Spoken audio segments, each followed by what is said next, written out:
Hi అండి, ఇవా designers and fabrics నుంచి ఇంకొక కిడ్స్ క్రాప్ టాప్ సెట్ చూపిస్తున్నాను. ఇది 9 to 10 years ఏజ్కి సరిపోతుందండి. స్కర్ట్ ఏమో ఎల్లో కలర్లో వస్తుంది. వీడియోలో కన్నా బయట కొంచెం డార్క్గా ఉందండి, డార్క్ ఎల్లో ఉంది. దీనికి ఎల్లో కలర్ వచ్చి మొత్తం అంతా ప్రింట్ వస్తుందండి. డీర్ అండ్ నారద మునీంద్ర ప్రింట్ వస్తుంది. బ్లౌజ్ ఏమో జార్జెట్లో ఆల్ ఓవర్ ద ఫ్యాబ్రిక్ ఇలాగా కట్ వర్క్ ఇచ్చి సీక్వెన్స్ వర్క్తో వచ్చిందండి. ఇది ఇలాగా 1700 ప్లస్ షిప్పింగ్ అండి. ఇది వితౌట్ క్యాన్ ఒకటే అటాచ్ చేయలేదు. క్యాన్ కావాలంటే 100 రూపీస్ ఎక్స్ట్రా పెరుగుతుందండి. క్యాన్ అటాచ్ చేసి పంపిస్తాను. డబల్ లైనింగ్ ఉంది, బట్ క్యాన్ వేయలేదు. Crepe lining and cotton lining కూడా ఆల్రెడీ స్టిచ్ చేసే ఉన్నాయి. బాడీ రౌండ్ ఏమో 28 వస్తుందండి.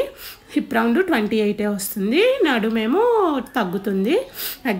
స్కర్ట్ హైట్ 36 ఉంటుందండి. ఎవరికైనా కావాలంటే ఆర్డర్ చేసుకోండి. 1700 ప్లస్ షిప్పింగ్. క్యాన్ కావాలి అంటే 1800 ప్లస్ షిప్పింగ్ అండి.